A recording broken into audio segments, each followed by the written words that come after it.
प्राण ले लेते हो, तुम जीने का अधिकार छीन लेते हो। अरे मेरे पागलो, तुम जिस चीज को जिंदा नहीं कर सकते हो उसे तुम्हें मारने का भी तो अधिकार नहीं है। और एक दिन मां श्रृंगार कर रही थी, बाल उलझे हुए थे।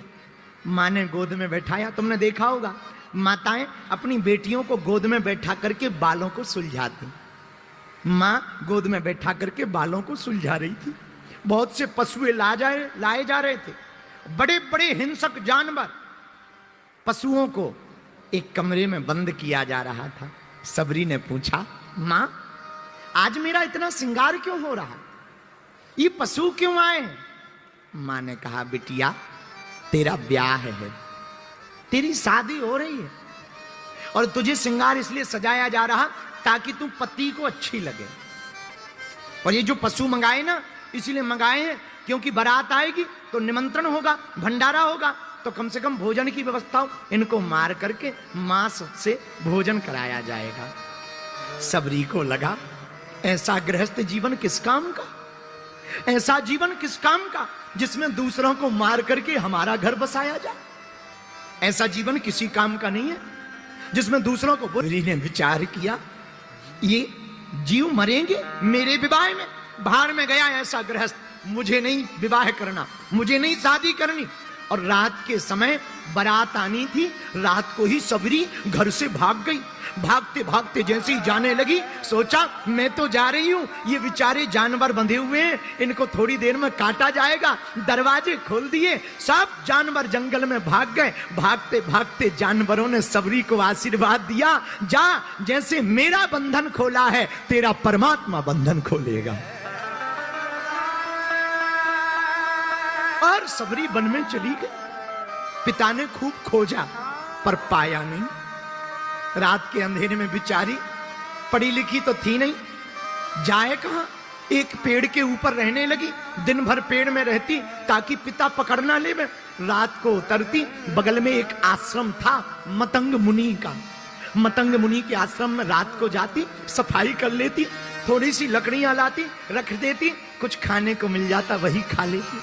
पर संतों को बताती नहीं ना, अपना मुंह नहीं दिखाती ना। अब रोज गुरुजी परेशान, अरे सेवा दिख रही है, ये सेवा करता कौन है वो नहीं दिख रहा।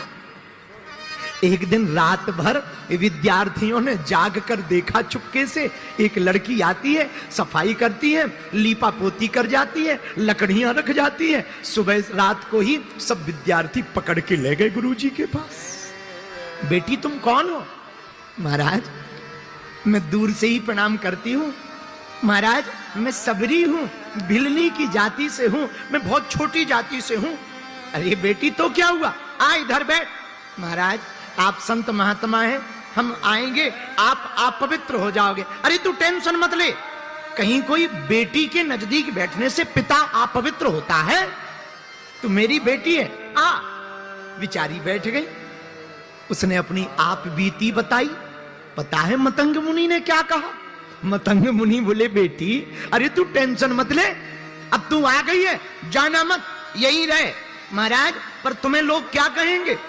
तू टेंशन मत ले, महात्मा हूं, मेरा नाम ही मतंग है, मैं सुनता किसी की नहीं हूं। चल तू प्रेम पूर्वक रहे, खूब सेवा कर। अब रहने लगी से अब आश्रम में। पता है प्रिय श्रोताओं क्या हुआ? एक दिन मतंग मुनि के जाने का समय आ गया। प्राण निकलने वाले थे, सब विद्यार्थी रो रहे थे, सबरी भी जाकर रोने लगी। गुरुजी ये लोग रो क्यों रहे हैं? बेटी हम जा रहे हैं। कहां? ऐसी यात्रा पर जा रहे हैं, अब लौट के नहीं आएंगे। तो पिताजी हमारी रक्षा कौन करेगा? बेटी चिंता मत कर, हम तुझे राम नाम मंत्र दे देते हैं, ये मंत्र तेरी रक्षा करेगा। पर एक बात और बताओ, मुझे भी साथ ले चलो, मैं यहां क्या करूंगी? ना ना ना, तू टेंशन मत ले, तू यही रहे।